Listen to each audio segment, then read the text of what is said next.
সাম্য হত্যার বিচারের দাবিতে আবারও শাহবাগ থানা ঘেরাও, ৪৮ ঘন্টার আলটিমেটাম শিক্ষকদের সাদা দলের, কঠোর আন্দোলনের হুঁশিয়ারি ছাত্র দলের। ইশরাক হোসেনকে মেয়রের দায়িত্ব দেওয়ার দাবিতে নগর ভবনের সামনে ঢাকাবাসীর টানা বিক্ষোভ, প্রধান উপদেষ্টার হস্তক্ষেপ কামনা, আজ ব্লকেট। অনিশ্চিত গন্তব্যের দিকে দেশ, গণতন্ত্রে ফেরার লক্ষণ নেই বলেছেন আমির খসরু মাহমুদ। ইশরাক হোসেনের মেয়র পদ নিয়ে মন্ত্রণালয়ের গড়িমসির সমালোচনা। শেখ হাসিনার অবৈধ সম্পদের অনুসন্ধান শুরু দুদকের, খালেদা জিয়ার বিরুদ্ধে মিথ্যা মামলার জন্য দুদকের সাবেক চেয়ারম্যান সহ ৪ জনের বিরুদ্ধে মামলার আবেদন। দেখছিলেন ক্রাউন সিমেন্ট সংবাদ শিরোনাম, এবার বিস্তারিত। ঘোষিত ৪৮ ঘন্টার আলটিমেটাম শেষে ঢাকা বিশ্ববিদ্যালয়ের শিক্ষার্থী ও ছাত্রদল নেতা শাহরিয়ার আলম সাম্য হত্যার বিচারের দাবিতে গতকাল আবারও শাহবাগ থানা ঘেরাও করে শিক্ষার্থীরা। দুপুর ১২:৩০টার দিকে বিশ্ববিদ্যালয়ের রাজু ভাস্কর্য থেকে মিছিল নিয়ে তারা শাহবাগ থানার সামনে অবস্থান নেয়। প্রশাসনের আশ্বাসে ১.৫ ঘন্টা পর অবস্থান থেকে সরে যায় শিক্ষার্থীরা। এদিকে সাম্য হত্যার বিচারের দাবিতে ৪৮ ঘন্টার সময়সীমা বেঁধে দিয়েছে ঢাকা বিশ্ববিদ্যালয়ের বিএনপিপন্থী শিক্ষকদের সংগঠন সাদা দল। রিপোর্ট জিয়া খানের। ৪৮ ঘন্টার আলটিমেটাম শেষে আবারও শাহবাগ থানা ঘেরাও করে ঢাকা বিশ্ববিদ্যালয়ের শিক্ষার্থীরা। পরে রমনা জোনের এডিসি মীর আসাদুজ্জামানের সাথে সাম্য হত্যার অগ্রগতি নিয়ে আলোচনায় বসেন শিক্ষক ও ছাত্র প্রতিনিধিরা। তারা বলেন, মামলার অগ্রগতির বিষয়ে কথা হয়েছে। ৬ দিন শেষে যে ইন্টিগ্রেশন করে যা পাওয়া গেল, এর মধ্যে বাকি আসামিদেরও অ্যারেস্ট করার পর্যায়ে চলবে এবং এই ৬ দিনের মধ্যে ওনারা আরও অগ্রগতি করতে পারবেন। তো এবং একই সাথে এই বিচারটা দ্রুত বিচার আদালতে দেওয়া হচ্ছে সেইটা, এবং একই সাথে আরেকটা হচ্ছে যে ডিবি যে ইনভেস্টিগেশন টিম সেটাকে আরও অ্যাক্টিভ করা হচ্ছে। ডিবি প্যাসিভলি ছিল, এখন ডিবি এটাকে হয়তো আরও অ্যাক্টিভ থাকবে এবং আরও একটু খানিকটা টেক ওভার করবে। সুতরাং এগুলো আমাদের অগ্রগতি। প্রশাসনের আশ্বাসে আন্দোলন স্থগিত করেন শিক্ষার্থীরা। আসামির সংখ্যা বেড়েছে এবং এটাকে কি বলা হয়, রিমান্ড মঞ্জুর করা হয়েছে ৬ দিনের, সেটা আজকে থেকে শুরু হয়েছে এবং ৬ দিনের মধ্যে এই রিমান্ডের থেকে অনেক তথ্য বের হয়ে আসবে। আমরা এখনো তাদেরকে প্রশাসনকে কাজ করার সুযোগ দিচ্ছি, কিন্তু এটা আমাদের দুর্বলতা নয়। আমরা যাতে সঠিকভাবে তদন্ত করতে পারে তার জন্য তাদেরকে আমরা এই পর্যাপ্ত সময় দিচ্ছি।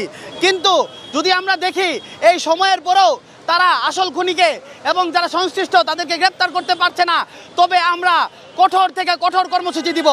হত্যার মোটিভ এবং খুনিদের গ্রেফতার না করায় নিজের শঙ্কার কথা জানান সাম্যর ভাই।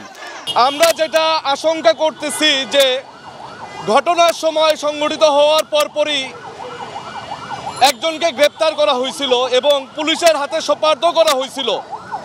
উপস্থিত জনতা রাত্রেবেলাতেই 2 জন ঘাতককে গ্রেপ্তার করেছিল, কিন্তু এই ঘাতকরা কিভাবে হসপিটালে গেল, হসপিটাল থেকে তাদেরকে গ্রেপ্তার করা হলো, এটার কোনো সদুত্তর আমরা পুলিশের কাছ থেকে পাইনি। সাম্য হত্যার বিচার দ্রুত শেষ করার আহ্বান দিয়েছেন ঢাকা বিশ্ববিদ্যালয়ের উপাচার্য। রাজনৈতিক দলাদলির ঊর্ধ্বে উঠে সবাইকে সাথে নিয়ে এই মর্মন্তুদ হত্যাকাণ্ডের বিচার দ্রুততম সময়ে করতে এবং এই ব্যাপারে আমাদের তরফ থেকে যা করণীয় আমরা করব। এদিকে সাম্য হত্যার বিচারের দাবিতে ৪৮ ঘন্টার সময়সীমা বেঁধে দিয়েছে ঢাকা বিশ্ববিদ্যালয়ের বিএনপিপন্থী শিক্ষকদের সংগঠন সাদা দল। নির্ধারিত সময়ের মধ্যে প্রকৃত হত্যাকারীকে শনাক্ত করে বিচার প্রক্রিয়া শুরু না হলে কঠোর আন্দোলনের হুঁশিয়ারও দিয়েছে দলটি। জিয়া খান, বাংলা ভিশন, ঢাকা। ঢাকা বিশ্ববিদ্যালয়ের শিক্ষার্থী শাহরিয়ার আলম সাম্য হত্যার দ্রুত বিচারের সহযোগিতার আশ্বাস দিয়েছেন স্বরাষ্ট্র উপদেষ্টা জাহাঙ্গীর আলম চৌধুরী। এদিকে ক্যাম্পাসে ভাসমান ভবঘুরে লোক উচ্ছেদে ব্যবস্থা নেওয়ার সিদ্ধান্ত নিয়েছে বিশ্ববিদ্যালয় প্রশাসন। রবিবার দুপুরে সচিবালয়ে স্বরাষ্ট্র উপদেষ্টার সাথে ৫ সদস্যের একটি প্রতিনিধি দল নিয়ে সাক্ষাৎ করেন ঢাকা বিশ্ববিদ্যালয়ের উপাচার্য অধ্যাপক ডক্টর নিয়াজ আহমদ খান। সে সময় উপাচার্য বলেন, সাম্য হত্যায় জড়িতদের গ্রেফতার ও বিচার দ্রুত শেষ করতে উপদেষ্টার সহায়তা চাওয়া হয়েছে। স্বরাষ্ট্র উপদেষ্টা এ বিষয়ে দ্রুত ব্যবস্থা নেওয়ার আশ্বাস দিয়েছেন বলেও জানান তিনি। এদিকে ক্যাম্পাসের শিক্ষার্থীদের নিরাপত্তা নিশ্চিতে রবিবার বিকালে বৈঠক করেছে ঢাকা বিশ্ববিদ্যালয় প্রশাসন। বৈঠকে রমনা কালী মন্দির এলাকায় পর্যাপ্ত সিসি ক্যামেরা স্থাপন এবং নিরাপত্তা ব্যবস্থা জোরদার করার সিদ্ধান্ত হয়। এছাড়া ঢাকা বিশ্ববিদ্যালয় ক্যাম্পাসে ভাসমান ও ভবঘুরে লোকদের উচ্ছেদের তল্লাশি জোরদার করার ব্যাপারেও সিদ্ধান্ত হয়েছে। এসব বাস্তবায়নে দ্রুত কাজ করার কথা জানিয়েছে ঢাকা দক্ষিণ সিটি কর্পোরেশন। এদিকে সাম্য হত্যাকারীদের দ্রুত গ্রেপ্তার ও বিচারের দাবিতে জাতীয়তাবাদী ছাত্রদল রবিবার বিকালে শাহবাগ মোড়ে অবস্থান কর্মসূচি পালন করেছে। রাজধানীর বিভিন্ন কলেজ ও বিশ্ববিদ্যালয় থেকে সংগঠনটির নেতাকর্মীরা যোগ দেন এতে। অবস্থান কর্মসূচিতে ছাত্রদলের কেন্দ্রীয় ও ঢাকা বিশ্ববিদ্যালয় শাখা নেতারা বক্তব্য দেন। তারা অভিযোগ করেন, সাম্য হত্যার 5 দিন হয়ে গেলেও প্রকৃত অপরাধীদের গ্রেফতারে দৃশ্যমান কোনো তৎপরতা দেখা যায়নি। বিশ্ববিদ্যালয়ের ভিসি ও প্রক্টরের পদত্যাগ দাবি করেন তারা। প্রকৃত হত্যাকারীকে শনাক্ত করে দ্রুত বিচার প্রক্রিয়া শুরু না হলে কঠোর আন্দোলনের হুঁশিয়ারি দেন ছাত্রদলের কেন্দ্রীয় সভাপতি রাকিবুল ইসলাম রাকিব। সাম্য হত্যা নিয়ে নীরবতার অভিযোগ তুলে অন্তর্বর্তী সরকারের সমালোচনা করেন ছাত্রদল নেতারা।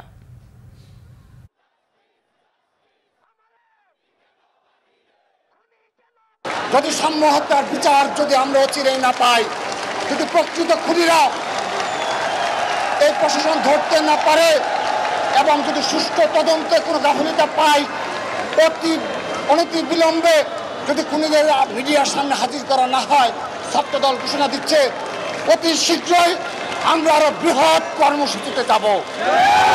এই কর্মসূচি যতক্ষণ আমাদের দাবি আদায় না হবে ততক্ষণ ছাত্রদল রাজপথে থাকবে। ইশরাক হোসেনকে ঢাকা দক্ষিণ সিটি মেয়রের দায়িত্ব বুঝিয়ে দেওয়ার দাবিতে আজ সোমবার ব্লকেট কর্মসূচি পালন ঘোষণা দেওয়া হয়েছে। ঢাকা দক্ষিণ সিটি কর্পোরেশনের বাসিন্দারা বলেন, আদালতের রায় ও নির্বাচন কমিশনের প্রজ্ঞাপন অবজ্ঞা করে স্থানীয় সরকার মন্ত্রণালয় ন্যাক্কারজনক উদাহরণ সৃষ্টি করছে। এ বিষয়ে প্রধান উপদেষ্টার হস্তক্ষেপ চেয়েছেন তারা। মিরাজ হোসেন গাজীর রিপোর্ট, ক্যামেরায় জহিরুল হক জনি ও আনোয়ার হোসেন। আদালতের রায় ও নির্বাচন কমিশনের প্রজ্ঞাপন অনুযায়ী ইশরাক হোসেনকে ঢাকা দক্ষিণ সিটির দায়িত্ব বুঝিয়ে না দেয়ায় টানা 4র্থ দিনের মতো বিক্ষোভ কর্মসূচি ঢাকাবাসীর।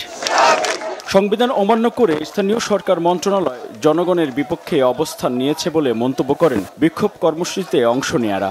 ঢাকা দক্ষিণ সিটি কর্পোরেশন জবরদখলে রাখতে একটি মহল ইশরাক হোসেনকে মেয়রের দায়িত্ব বুঝিয়ে দিচ্ছে না বলে অভিযোগ করেন বিক্ষোভকারীরা। একজন সৎ আদর্শিক নেতা, এই জন্য ইশরাককে দিলে চাঁদাবাজি করতে পারবে না, লুটপাট করতে পারবে না, এই জন্য ইশরাককে তারা ভয় পায়। আমরা ওই তালবাহানা আমরা বরদাস্ত করব না। যতক্ষণ না পর্যন্ত আমাদের জনতার মেয়রকে শপথ না পালন হবে ততক্ষণ পর্যন্ত আমাদের আন্দোলন চলবে। আদালতের রায়কে উপেক্ষা করে একটি কুচক্রী মহল এর বিরুদ্ধে ষড়যন্ত্র করছে। ইশরাককে বহাল করার জন্য আমরা আজকে রাজপথে নামছি এবং আমরা ইশরাককে চাই নগরবাসীর জনজীবনে যাতে সে সঠিকভাবে সব দায়িত্ব পালন করা, মেয়র হিসেবে দায়িত্ব পালন করা দেওয়া হোক। উনি তো লিগ্যাল নগর পিতাকে তার চেয়ারে বসে দেব ইনশাআল্লাহ। সকাল থেকে নগর ভবনের সামনে জড়ো হওয়া ঢাকাবাসীর ব্যানারে আন্দোলনকারীরা বেলা 12টার দিকে নগর ভবনের সামনে থেকে একটি বিক্ষোভ মিছিল বের করেন।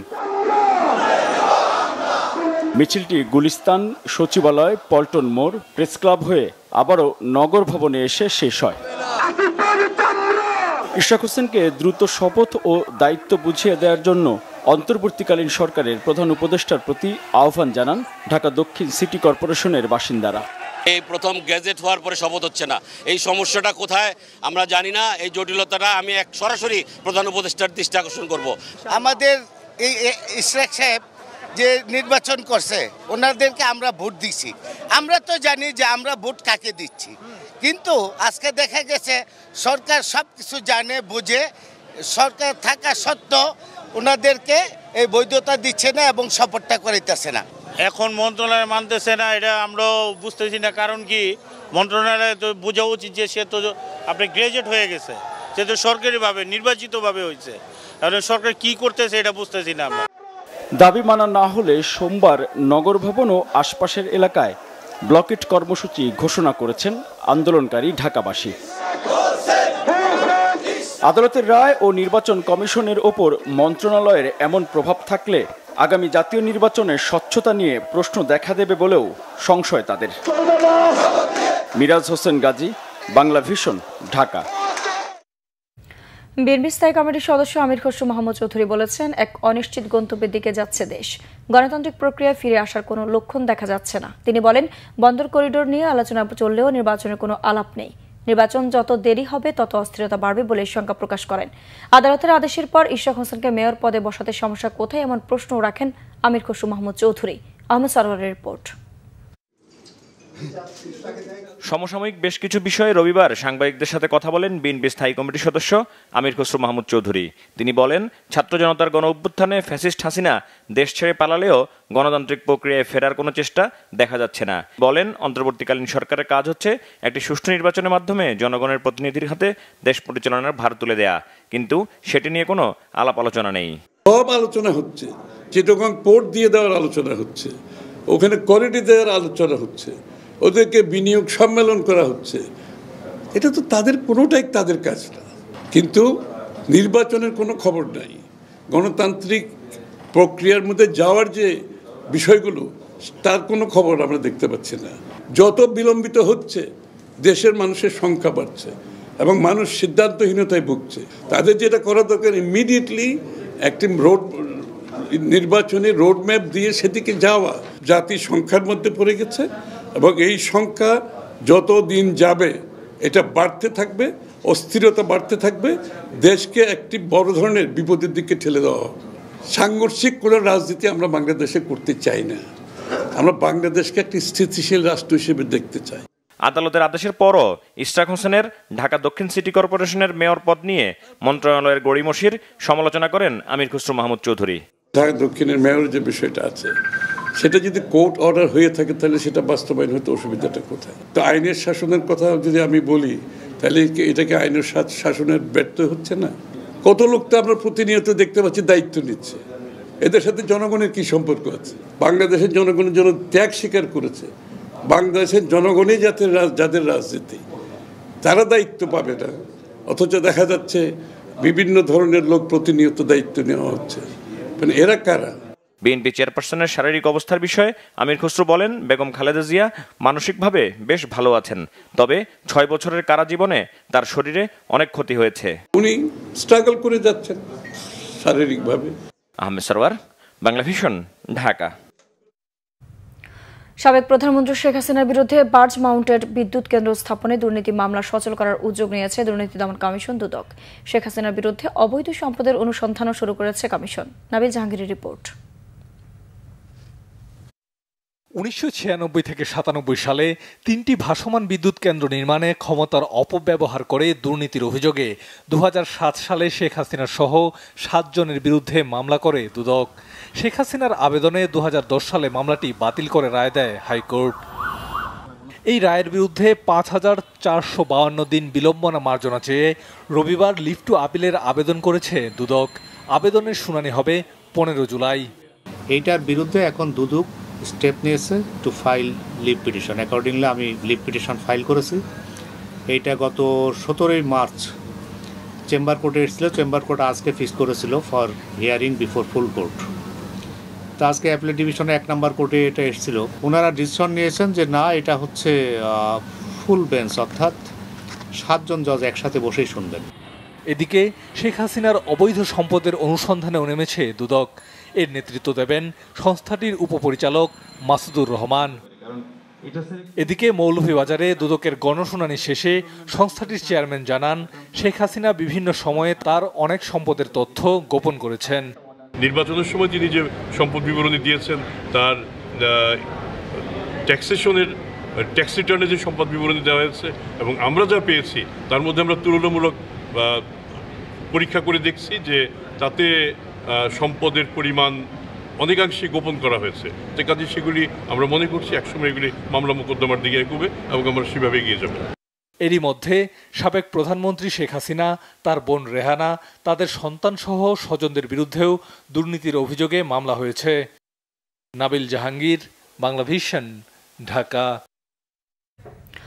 বিএনপি চেয়ারপারসন বেগম খালেদা জিয়ার বিরুদ্ধে মিথ্যা মামলা দায়ের করে হয়রানির অভিযোগে জনপ্রশাসন মন্ত্রণালয়ের সচিব, দুর্নীতি দমন কমিশন দুদকের সাবেক 1 চেয়ারম্যান ও 2 কমিশনের বিরুদ্ধে আদালতে মামলার আবেদন করা হয়েছে। রবিবার ঢাকার অতিরিক্ত চিফ মেট্রোপলিটন ম্যাজিস্ট্রেট জিয়াদুর রহমানের আদালতে আবেদন করেন হারুনুর রশিদ নামের এক ব্যক্তি। মামলার আসামিরা হলেন দুদকের সাবেক চেয়ারম্যান হাসান মাসুদ চৌধুরী, কমিশন মোহাম্মদ হাবিবুর রহমান ও আবুল হাসান মঞ্জুর এবং সাবেক দুদক সচিব ও বর্তমান জনপ্রশাসন মন্ত্রণালয়ের সচিব মুখলেস উর রহমান। অভিযোগে বলা হয়, আসামিরা একাধিক গোপন বৈঠকের মাধ্যমে মিথ্যা অভিযোগ সৃষ্টির পরিকল্পনা করেন এবং রাজনৈতিক উদ্দেশ্য প্রণোদিতভাবে খালেদা জিয়া ও তারেক রহমানের বিরুদ্ধে মামলা দায়ের করেন। মামলার আইনজীবী মোহাম্মদ হোসেন আলী খান হাসান জানান, দেশের প্রচলিত আইনে যা ফৌজদারি অপরাধ হিসেবে বিবেচিত। আগামী 2025-26 অর্থ বছরের জন্য 2,30,000 কোটি টাকার বার্ষিক উন্নয়ন কর্মসূচি এডিপি গতকাল অনুমোদন দিয়েছে জাতীয় অর্থনৈতিক পরিষদ এনইসি। বৈঠক শেষে পরিকল্পনা উপদেষ্টা ড ওয়াহিদ উদ্দিন মাহমুদ জানিয়েছেন, অনুমোদিত এডিপি আগের অর্থ বছরের চেয়ে 35,000 কোটি টাকা কম। আসছে বাজেট চলতি অর্থ বছরের চেয়ে ছোট করে মূল্যস্ফীতি কমিয়ে আনাকে অগ্রাধিকার দেওয়ার কথাও জানিয়েছেন পরিকল্পনা উপদেষ্টা। আগামী বছরে দেশের উন্নয়ন পরিকল্পনায় কি থাকছে সেটি নির্ধারণেই প্রধান উপদেষ্টা ডক্টর মোহাম্মদ ইউনূসের সভাপতিত্বে রবিবার বৈঠক করে জাতীয় অর্থনৈতিক পরিষদ এনইসি। বৈঠকে চলতি অর্থ বছরের চেয়ে বরাদ্দ কমিয়ে আসছে অর্থ বছরের জন্য 2,30,000 কোটি টাকার বার্ষিক উন্নয়ন কর্মসূচির অনুমোদন দেওয়া হয়। নতুন অর্থ বছরে মোট বরাদ্দের 69.93% থাকছে পরিবহন ও যোগাযোগ, স্থানীয় সরকার, বিদ্যুৎ, জ্বালানি সহ 5টি খাতে। বরাবরের মতো পিছিয়ে আছে শিক্ষা ও স্বাস্থ্য খাত। পরিকল্পনা উপদেষ্টা জানান, সরকার নতুন কোনো মেগা প্রকল্প হাতে নেবে না। চলমান প্রকল্পগুলোতে অর্থের অপচয় এবং অনিয়ম বন্ধে সরকার তৎপর থাকবে বলেও জানান তিনি। প্রস্তাবিত বাজেটের উন্নয়ন বাজেটের আকার তার থেকে টাকার অঙ্কে ছোট। এবার আমরা বরং বাজেটকে, আমি যদি বলি ছোট করছি, ছোট ঠিক না, বাস্তবসম্মত করছি, কিন্তু যতটুকু বাস্তবায়ন করা যায়। এখন তো আমরা বুঝে গেছি যে বাস্তবায়নের সমস্যাগুলো কি এবং প্রকল্পগুলোতে যাতে বাড়তি ব্যয় না হয়। কাজেই আমরা যেই প্রকল্পগুলো এখন চালু থাকবে, আমরা আশা করব সেগুলো বাস্তবায়ন দ্রুততর হবে এবং সেগুলোতে অপচয়, অনিয়ম কম হবে বলে আশা করছি। যে ব্যবস্থাগুলো নিচ্ছি সে কারণে। আসছে বাজেটের আকার কিছুটা ছোট হবে জানিয়ে পরিকল্পনা উপদেষ্টা বলেন, জনগণের কাঁধে বোঝা চাপিয়ে দেওয়া যাবে না। বাজেটের কৌশলটা হলো যে এটাকে আমরা একটা অর্থনৈতিক স্থিতিশীলতা আনার জন্য, মূল্যস্ফীতি কম রাখার জন্য, কমিয়ে আনার জন্য এবং বাজেট ব্যবস্থাপনায় শৃঙ্খলা ফিরে আসে, টেকসই হয় বাজেট ব্যবস্থাপনা। সেটাই এই বছরের বাজেটের আসল লক্ষ্য। এখানে এমন ব্যয় থাকবে না যেটা সাময়িকভাবে মনে হবে জনতুষ্টির, কিন্তু আসলে পরে এর দায় গিয়ে পড়বে পরবর্তী বাজেটের, আরও পরের বছরের বাজেটের উপর। আমি বলবো যে দায়িত্ব জ্ঞানহীন কিছু করা হচ্ছে না, যেটা পরবর্তী বাজেটের উপর, আমাদের বাজেট শেষ হয়ে গেলে তার পরের বছরের বাজেটের উপর যেন দায় না পড়ে। আর্থিক খাতে চাপ থাকলেও সরকার জ্বালানির বকেয়া পরিশোধ করেছে জানিয়ে পরিকল্পনা উপদেষ্টা বলেন, বকেয়া শূন্যে নামিয়ে আনার চেষ্টা চলছে। সেজন্য আমরা। রিশান নাসরুল্লাহ, বাংলা ভিশন, ঢাকা। অভিনেত্রী নুসরাত ফারিয়াকে ঢাকার হযরত শাহজালাল আন্তর্জাতিক বিমানবন্দর থেকে গ্রেপ্তার করেছে ইমিগ্রেশন পুলিশ। রবিবার সকালে থাইল্যান্ড যাওয়ার সময় বিমানবন্দরের ইমিগ্রেশন চেকপোস্ট থেকে তাকে গ্রেফতার করা হয়। শাহজালালের ইমিগ্রেশন পুলিশ জানায়, নুসরাত ফারিয়ার বিরুদ্ধে রাজধানীর ভাটারা থানার করা একটি মামলায় গ্রেফতারি পরোয়ানা ছিল। জুলাই গণ অভ্যুত্থানের সময় ওই মামলায় তাকে হত্যাচেষ্টার অভিযোগে আসামি করা হয়। ভাটারা থানার ওসি মাজহারুল ইসলাম জানান, গ্রেফতারের পর নুসরাত ফারিয়াকে থানায় নেওয়া হয়েছিল। পরে বিকেল 4টার দিকে তাকে ঢাকা মহানগর গোয়েন্দা পুলিশের কার্যালয়ে পাঠানো হয়। মুজিব বায়োপিকে শেখ হাসিনা চরিত্রে অভিনয় করেছেন নুসরাত ফারিয়া। তিনি 2015 সালে চলচ্চিত্রে অভিনয় শুরু করেন। এরপর থেকে বাংলাদেশ ও ভারতের কয়েকটি সিনেমায় কাজ করেছেন। এছাড়া মডেলিং ও সঞ্চালনায়ও সক্রিয় তিনি।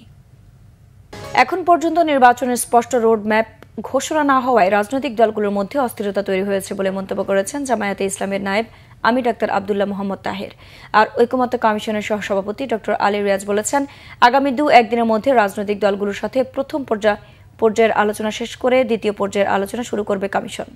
জাতীয় সংসদ ভবনের এলডি হলে রবিবার ঐকমত্য কমিশনের সাথে প্রথম পর্যায়ের আলোচনায় দ্বিতীয় দফার বৈঠকে বসে 11 সদস্যের জামায়াতে ইসলামের প্রতিনিধি দল। এ সময় দলটির নায়েবে আমির ডাক্তার আব্দুল্লাহ মোহাম্মদ তাহের শুভেচ্ছা বক্তব্যে অভিযোগ করেন, নির্বাচনের আগে তার দলের লোকদের উপর হামলা হচ্ছে। তাই নির্বাচন যত দেরি হবে পরিস্থিতি ততই খারাপ হবে। নির্বাচন কমিশনের কিছু কাজে প্রশ্ন উঠেছে উল্লেখ করে তিনি সরকারকে এই ব্যাপারে নজর দেওয়ার আহ্বান জানান। লেভেল প্লেয়িং ফিল্ড নিশ্চিতে সরকারকে অবশ্যই নিরপেক্ষ থাকতে হবে বলেও মন্তব্য করেন জামায়াতের নায়েবে আমির। কমিশনের সহসভাপতি ডক্টর আলী রিয়াজ বলেন, সব রাজনৈতিক দল এখন পর্যন্ত আন্তরিক। আশা করা যাচ্ছে দ্বিমত বিষয়গুলো নিয়েও একটা সমাধানে আসা যাবে। বিএনপি চেয়ারপারসনের উপদেষ্টা ও যুক্তরাজ্য বিএনপি সভাপতি এম এ মালিক বলেছেন, আওয়ামী লীগের রাজনীতি ছিল লুটপাটের, আগে তাদের বিচার হওয়া উচিত। সিলেটে রবিবার সাংবাদিকদের সাথে মত বিনিময়ের সময় তিনি একথা বলেন। আওয়ামী লীগের কার্যক্রম নিষিদ্ধের বিষয়টিকে স্বাগত জানিয়ে বিএনপির এ নেতা আরও বলেন, বাকশাল গঠন করে শেখ মুজিবুর রহমান নিজেই আওয়ামী লীগ নিষিদ্ধ করেছিলেন। গণহত্যা লুটপাটের জন্য আওয়ামী লীগ ও শেখ হাসিনার বিচার হোক, এটা এখন দেশের সবাই চায় বলেও মন্তব্য করেন তিনি। দেশের প্রতি, দেশের মানুষের প্রতি, এবং ওনার সঠিক সিদ্ধান্ত দিয়েছে, আন্দোলনের নেতৃত্ব দিয়েছে, দলকে ইউনাইট করে রেখেছে। তৃণমূলের আজকে নেতাকর্মী তারেক রহমান কবে আসবে? নর্দার্ন ইউনিভার্সিটির পরিচালক এসকে মাহবুবুর রহমানকে অপহরণের চেষ্টার অভিযোগ পাওয়া গেছে। তাকে তুলে নেওয়ার চেষ্টার সময় বেশ কয়েকজনকে ধরে পুলিশে দিয়েছে জনতা। মাহবুবুর রহমানের স্বজনরা জানান, রবিবার সকালে মিরপুর 12 নম্বরের বাসা থেকে সিএনজি অটোরিকশাতে করে কর্মস্থলে রওনা হন নর্দার্ন ইউনিভার্সিটির পরিচালক মাহবুবুর রহমান। সিরামিক এলাকায় কাছাকাছি গেলে তার সিএনজি আটকে দেয় একটি কালো রঙের মাইক্রোবাস। এ সময় কয়েকজন দুষ্কৃতকারী তাকে টেনে হিস্ট্রে কালো গাড়িতে তোলার চেষ্টা করে। বাধা দেওয়ার চেষ্টা করলে মাহবুবুর রহমানকে এলোপাথাড়ি মারধর করে দুর্বৃত্তরা। এ সময় এলাকাবাসী অপহরণকারীদের আটক করে থানায় সোপর্দ করে। পরে ঘটনার বিস্তারিত জানতে মাহবুবুর রহমানকে ডিবি কার্যালয়ে নেওয়া হয়। সংবাদ শেষ করব ক্রাউন সিমের শিরোনামগুলো আরেকবার জানিয়ে। সাম্য হত্যার বিচারের দাবিতে আবারও শাহবাগ থানা ঘেরাও, 48 ঘন্টার আলটিমেটাম শিক্ষকদের সাদা দলের, কঠোর আন্দোলনের হুঁশিয়ারি ছাত্র দলের। ইশরাক হোসেনকে মেয়রের দায়িত্ব দেওয়ার দাবিতে নগর ভবনের সামনে ঢাকাবাসী টানা বিক্ষোভ, প্রধান উপদেষ্টার হস্তক্ষেপ কামনা, আজ ব্লকেট। অনিশ্চিত গন্তব্যের দিকে দেশ, গণতন্ত্রে ফেরার লক্ষণ নেই বলেছেন আমির খসরু মাহমুদ। ইশরাক হোসেনের মেয়র পদ নিয়ে মন্ত্রণালয়ের গড়িমসির সমালোচনা। শেখ হাসিনার অবৈধ সম্পদের অনুসন্ধান শুরু দুদকের, খালেদা জিয়ার বিরুদ্ধে মিথ্যা মামলার জন্য দুদকের সাবেক চেয়ারম্যান সহ 4 জনের বিরুদ্ধে মামলার আবেদন। ছিল এখনকার মতো, পরের সংবাদ সকাল 10টায়, এর আগে 9টায় রয়েছে নিউজ টপ 10 দেখার আমন্ত্রণ রইল। এছাড়া বাংলা ভিশন সংবাদ ও সংবাদ সংশ্লিষ্ট অনুষ্ঠান দেখতে ভিজিট করুন www.pvnews24.com ও facebook.com/banglavisionnews এবং সাবস্ক্রাইব করুন youtube.com/banglavisionnews। ধন্যবাদ।